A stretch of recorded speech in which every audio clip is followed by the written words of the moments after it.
Pessoal, boa noite. Boa noite a todos, boa noite principalmente ao meu professor aqui, Altemar, e eu quero fazer uma saudação especial, porque eu estou voltando à minha casa, viu, Altemar? Eu sou formado aqui em Ciências Contábeis pela UES, a minha turma foi os últimos do século, eu me formei exatamente no ano 2000, então eu estou voltando à minha casa aqui, estudante de Ciências Contábeis, a universidade está muito diferente, muito, mas muito diferente, e eu posso dizer com maior tranquilidade, muito melhor. Muito melhor. Muito melhor. Saudar a companheira Adriana. A gente já teve bons debates aí nacionais. Participamos aí de debates na nossa conferência nacional por inteligência artificial. A minha perspectiva na apresentação vai ser uma perspectiva daquilo que a gente vê acontecendo, como ela já apresentou na categoria bancária, e como a gente está tentando não ser os ludistas para quebrar os computadores, desligar as máquinas, desligar a internet, porque a única forma de talvez minimizar o impacto é se a gente não tivesse internet. Como a gente não está pensando isso no mundo, a gente tem que ter uma perspectiva de ver com um olhar sindical como é que a gente faz para ter algumas alternativas possíveis.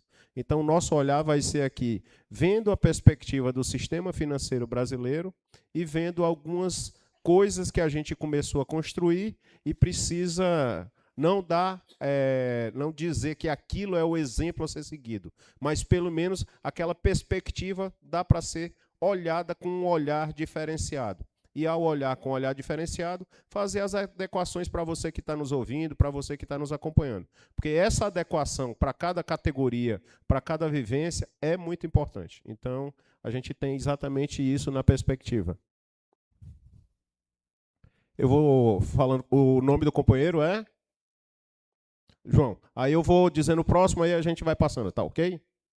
Ah, tá, tem um passador, ok.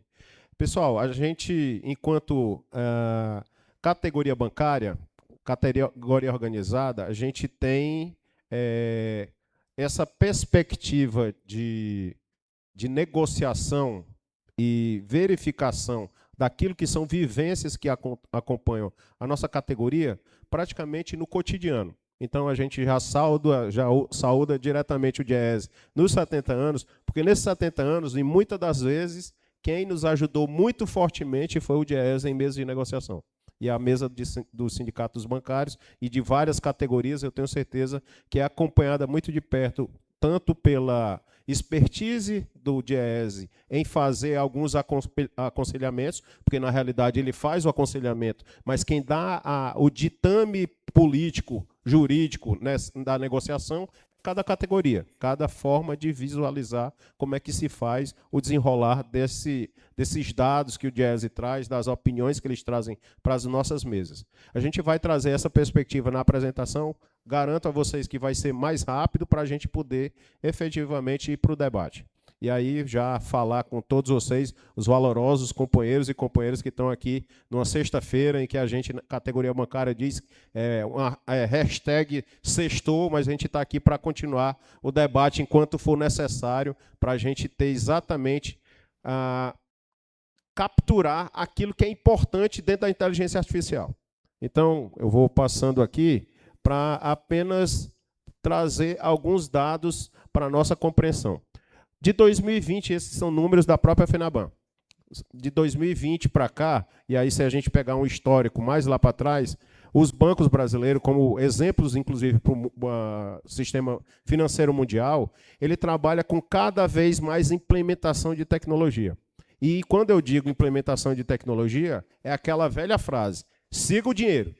O banco faz exatamente esse investimento porque ele olha para esse recurso que ele está investindo em benefício próprio, em redução de custo, em aparelhamento, em tentativa de redução de fraude, sim, mas principalmente em incremento de lucratividade. E muitas das vezes esse incremento de lucratividade vem exatamente em desrespeito àquele negócio que é tão importante para a gente, chamado o preço da nossa mão de obra. E é exatamente isso que a gente vai dialogar com vocês aqui, sobre isso que está acontecendo no mundo em todas as categorias. Quando a gente olha, estava até comentando com um companheiro nosso lá do sindicato, aqui, antes de começar a apresentação, que uns 3 ou 4 anos atrás, se você abria um grande portal de internet, inteligência artificial estava lá entre os temas. 2 temas durante uma semana, talvez uma matéria mais importante. Hoje, todo dia, fala-se de inteligência artificial em tudo. Tudo. Do olhar biônico dentro de um procedimento de medicina que foi feito em determinado canto por inteligência artificial, a um procedimento que os astronautas na NASA estavam testando pela inteligência artificial. Tudo passa por algum tipo de manifestação e, normalmente, essa é a preocupação que a gente quer colocar na frase. Normalmente dizendo que a inteligência artificial é a coisa boazinha. É o feitiço do bonzinho. Tudo é muito maravilhoso, tudo tem uma venda de uma coisa muito maravilhosa, e na nossa visão, e aí eu falo de uma visão mais pessimista, eu vejo muita coisa relacionada à substituição efetiva de trabalho humano por trabalho frio.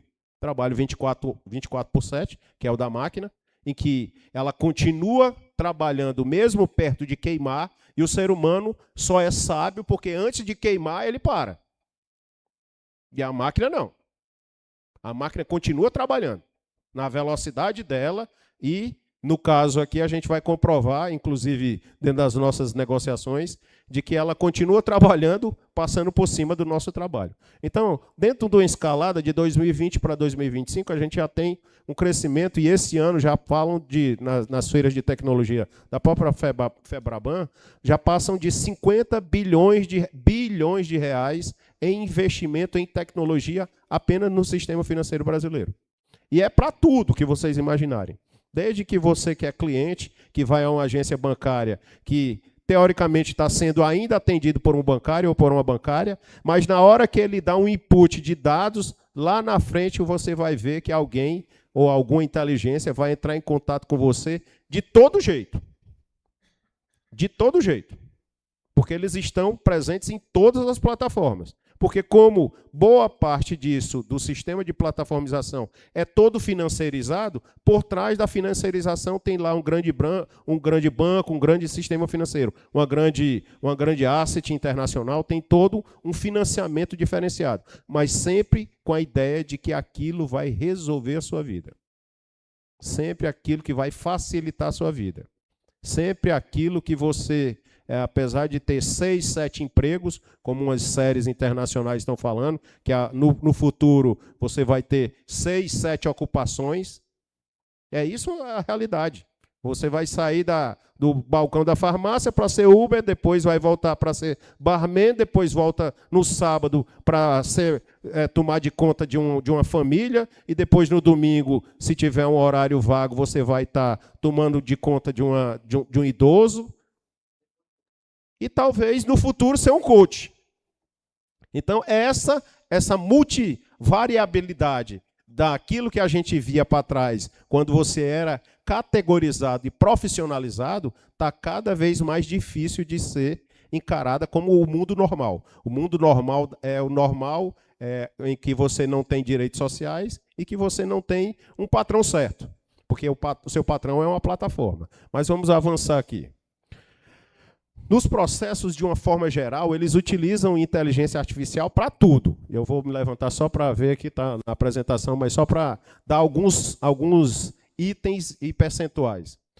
Front-end é para frente da tela do computador, o back-end é para dentro do computador, é para quem está programando, é para quem está lá por trás fazendo as coisas. Dentro do sistema financeiro, o processo que usam inteligência artificial, só para trazer um dado que não está aqui, 90% dos bancos brasileiros já usam inteligência artificial.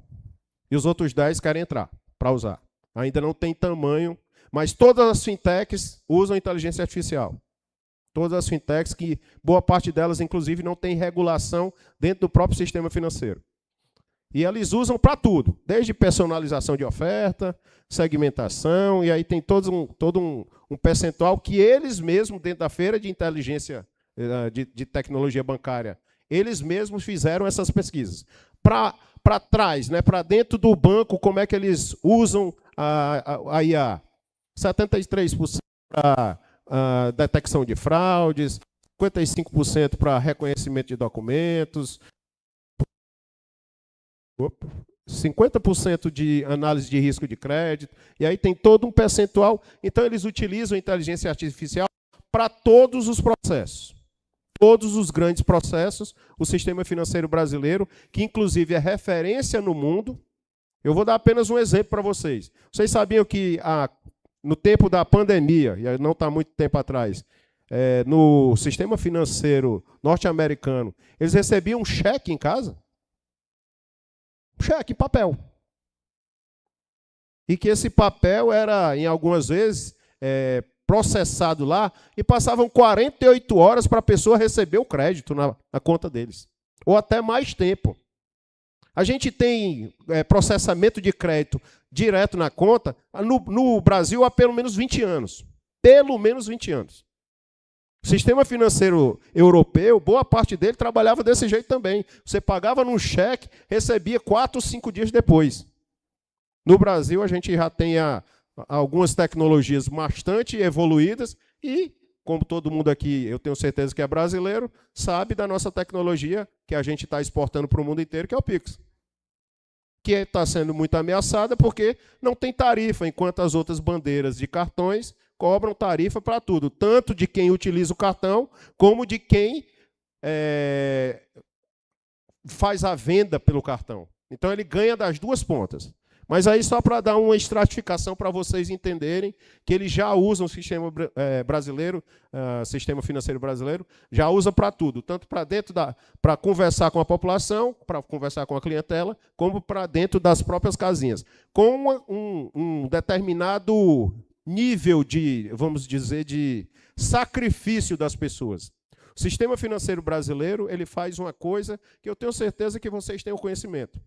Professores, os colegas das variadas profissões que mexem com informática, a gente está sendo o treinador da tecnologia. E daqui a pouco a tecnologia substitui a gente. A gente tem um grande banco nacional que fez exatamente isso. Treinou uma tecnologia e pouco tempo depois a gente viu que uma plataforma chamada BIA substituiu vários empregos de trabalhadores bancários do sistema financeiro. Só para ter uma ideia, cerca de 10 mil foram colocadas para fora exatamente nesse modelo de treinamento e demissão. O Itaú fala que até 2030 e pouco, todas as agências vão ser totalmente digitalizadas. E digitalizadas é que vocês não vão poder mais entrar no banco. Além do serviço para dentro, o serviço com o cliente, tudo vai ser digitado. Tudo vai ser digital. Então, todo mundo para fora do banco, mesmo cada vez maior número de lucratividade e sem, muitas das vezes, você ter a possibilidade de reclamar. Reclamar para quem? Você vai ficar brigando com o computador?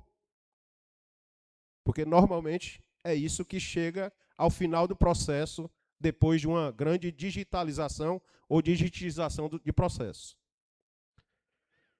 Vamos pegar alguns itens só para vocês entenderem sobre o que aconteceu com a categoria bancária, dessa evolução cada vez mais acelerada, e eles falam de evolução, mais acelerada em inclusão e ter cada vez mais lucro para um lado, mas cada vez menos serviços de pessoas do outro lado. A categoria bancária perdeu 90 mil postos de trabalho na última década. Quando a gente está falando década, agora a gente está de 2026 para trás. Hoje a gente tem cerca de 420 mil bancários espalhados pelo território nacional. 42% desse emprego dentro do sistema financeiro hoje é de bancários, mas já foi o contrário. Já foi o contrário. A gente já foi maioria dentro do sistema financeiro. Hoje a gente representa apenas 42% do sistema financeiro brasileiro. 48% dos trabalhadores bancários trabalham de forma híbrida. O que é o trabalhador híbrido? Um dia ele está num determinado canto, outro dia ele pode estar em casa, outro dia ele pode estar só resolvendo problemas em algumas plataformas de algumas pessoas, de alguns clientes. Ele não trabalha numa jornada fixa num determinado local. Isso é o trabalho híbrido. E 18% de trabalho remoto. Esse trabalho remoto, a pessoa trabalha 100% resolvendo problema, fazendo desenvolvimento de sistema, tudo isso à distância do local de trabalho. Não tem custo algum para a empresa, normalmente. A gente, é claro, em que algumas cláusulas da nossa própria convenção coletiva, foi lá e colocou que essas pessoas precisam ter um determinado nível de cobertura de benefícios exatamente para inibir esse custo apenas pelo trabalhador bancário. 25% dos trabalhadores bancários hoje se afastam por doenças mentais. E é exatamente isso que a gente tem tentado dialogar com a nossa categoria. Porque, ao mesmo tempo que, com a velocidade com que as cobranças existem, porque vou dar apenas um exemplo muito claro.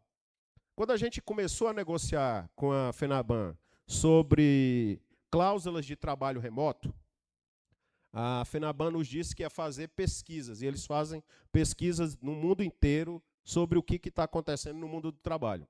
Eles nos trouxeram um dado bastante, vamos dizer assim, bastante curioso, para a gente entender quando a gente estava tentando implementar o trabalho remoto na categoria. Vital, eles chegaram no TST e fizeram comparação no TST. Para um trabalhador ser colocado em trabalho remoto no TST, ele precisava entregar uma produtividade maior de 20% para ir para trabalho remoto. Esse foi o exemplo que eles deram para a gente. Se no TST está desse jeito, imagine o que eles iriam cobrar da gente para poder fazer o trabalho remoto. E vender, aí a hora da mudança da cultura da moeda. Porque o trabalhador que está em trabalho remoto, ele vai vender para a pessoa que não vai precisar se deslocar para pegar um ônibus, passar 2, 3 horas. Não vai precisar comprar custo de roupa, né? Não vai ter custo de determinado tipo de alimentação fora de casa. Isso é a forma como eles vendem, mas esquecem de dizer que a pessoa em casa é o jaquê. Já que tu está na frente do computador, tu vai resolver tudo. Jornada de trabalho, controle de jornada de trabalho, vai ser todo o tempo. Não, mas tem um menino aqui dentro de casa para eu tomar de conta. Não, você está trabalhando. Não, mas eu preciso almoçar. Não, mas você está trabalhando. Essa inversão é que a gente precisa sempre dosar numa medida em que a gente vê as negociações do jeito que elas são olhadas pelo lado patronal e pelo lado laboral. Mas a gente tem alguns exemplos aqui daquilo que a gente visualiza, vê, e que eles mesmos, nas pesquisas deles, apontam que está acontecendo. Na categoria bancária, quando a gente tenta estar exatamente antenado com o que está acontecendo com a realidade da categoria, a gente procura, e já procura há algum tempo, a Adriana ela é garantidora do que eu vou falar, porque a gente tem cláusulas que elas impactam necessariamente e positivamente a sociedade. A gente meio que vai na frente antes da sociedade e depois a gente tem um reconhecimento de direitos, isto é, a gente serve de alguma forma de exemplo. Eu vou dar eu vou dar apenas 2 exemplos disso. Licença maternidade, a categoria bancária conseguiu conquistar a licença maternidade maior antes da modificação legal. E agora, licença paternidade. A gente já tem 10 anos de conquista da licença paternidade de 20 dias. Agora que a sociedade brasileira está conseguindo conquistar, a partir do próximo ano, e aí de uma forma escalonada, até chegar em 20 dias. Então, são alguns direitos que a gente vem evoluindo em construções da nossa convenção coletiva, dos nossos acordos coletivos, que a gente precisa sempre apontar e olhar para frente e tentar fazer com que, ao termos esses direitos, a gente também consiga dialogar, porque a gente dialoga com o setor que é mais ranzinza do mundo. é o setor que mais tem dinheiro, mas é o setor que é mais ranzinza do mundo. Então, a gente tem algumas informações e aquilo que a gente já conseguiu efetivamente contratar. Falando, dialogando com a Adriana, ela sabe que a gente contratou com a FENABAN, ela falou de um dado que é muito sensível. Na ciência da tecnologia, cerca de... Eu vou lembrar da última pesquisa que eles trouxeram até dados para a gente. 80% do pessoal que estuda nas universidades pelo Brasil de uma forma integral são homens. Então, a gente já tem um erro de entrada na universidade para punir as mulheres. Então, como é que a gente vai tentar equalizar o sistema de trabalho se a gente já tem um erro na entrada do sistema? A gente conseguiu contratar 4.000 bolsas para somente o uso feminino para formar mulheres para o sistema financeiro, custeada pelos patrões. Isso foi um incremento que a gente deu nas nossas cláusulas de inclusão. Então, a gente tem, hoje, 12 cláusulas regulando o teletrabalho, proibição de cobrança de metas por aplicativos, garantindo o direito de desconexão, inclusive no teletrabalho, proibição de vigilância invasiva. Eu estava conversando com o pessoal do Ministério Público do Trabalho, porque a gente teve um caso de demissão em massa no estado do Ceará e que também foi... Primeiro aconteceu no estado do Ceará e depois aconteceu em São Paulo, só que em São Paulo foi mais sensível, porque lá estava, digamos, o foco da imprensa nacional. Foi quando o Banco Itaú demitiu 1.000 colegas trabalhadores, porque dizem que as pessoas não estavam movimentando seus mouses, não estavam trabalhando. Tá? Quando eu digo movimentando o mouse, é que eles estavam enrolando no serviço. E aí eles disseram que, pela essa vigilância invasiva das pessoas, as pessoas não estavam trabalhando. E demitiram 1.000 pessoas lá. E aí alegaram várias coisas, conseguiram algumas coisas. Aqui no estado do Ceará, a gente também teve um caso de demissão em massa que a gente fez a denúncia. E a gente está comprovando que o Itaú, que lá atrás tentou colocar uma câmera dentro da casa das pessoas para fazer a verificação em cada local de trabalho, se estava trabalhando ou não, que isso a gente não permitiu em acordos coletivos, a gente não permitiu, e a cláusula está presente no nosso acordo até hoje. Ele fez exatamente isso, só que de uma forma alternativa. A alternativa qual é? Ele tem um aplicativo que a pessoa tem que utilizar para fazer determinados registros de negócio. E a pessoa usa o aplicativo o dia inteiro para fazer tudo, desde a entrada no ponto até registros de negócio. Só que agora eu queria inverter a lógica para o... e aí eu fui numa conversa com o Ministério Público que ele me suscitou isso. Vamos inverter essa história. É só para o bem essa vigilância que eles querem? Tá certo, então agora vamos inverter a história. Se eu tenho um celular do banco e eu passo 24 horas com ele, qual é a hora que eu me desligo dele? Eu tenho 24 horas de trabalho. Então vamos cobrar 24 horas de hora extra. É a inversão do ônus que eles achavam que apenas iam ter o controle excessivo da jornada da pessoa, o controle exaustivo da jornada da pessoa, a gente vai inverter isso, inclusive via judicial.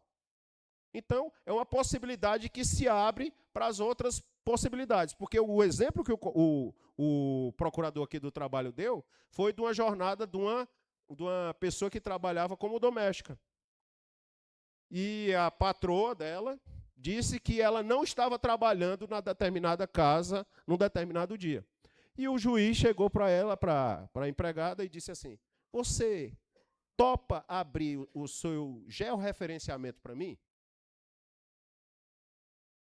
Houve uma inversão e ela foi comprovada que ela estava, pelo georreferenciamento, na casa da patroa em todo o tempo. Então, às vezes, a gente só faz olhar pelo lado negativo. A gente pode olhar pelo lado positivo. Tá certo, abra o meu ponto aí, diga aí, eu estou com o seu celular 24 horas por dia. Eu vou dia de sábado elaborar um trabalho, o seu celular está no trabalho, está sendo utilizado. O meu ponto está sendo utilizado. Então, inverter essa lógica, talvez seja dar digamos, te acalma, banco. Se acalme um pouquinho. Essa vigilância excessiva causa um determinado grau de adoecimento na categoria, assim como também ainda temos na Constituição um grau de perspectiva de proteção à privacidade das pessoas, que a gente precisa efetivamente continuar exigindo que ela, na Constituição está presente, que ela continue sendo utilizada. Verba de requalificação profissional, como eu falei para as pessoas, curso de qualificação para as mulheres na TI, iniciativas de requalificação e promoção para oportunidades em face às novas tecnologias, mesa de negociação permanente, e aí é o nosso exemplo. A gente, como essas tecnologias são muito disruptivas para um lado e para o outro, a gente tem a necessidade de falar para eles, vocês podem estar criando um animal que vai ser muito maior do que vocês. A gente já dizia isso ainda na década passada.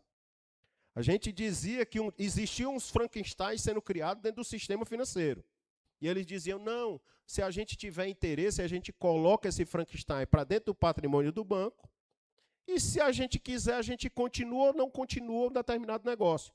Só que o Frankenstein hoje é maior do que 2 ou 3 bancos grandes no país.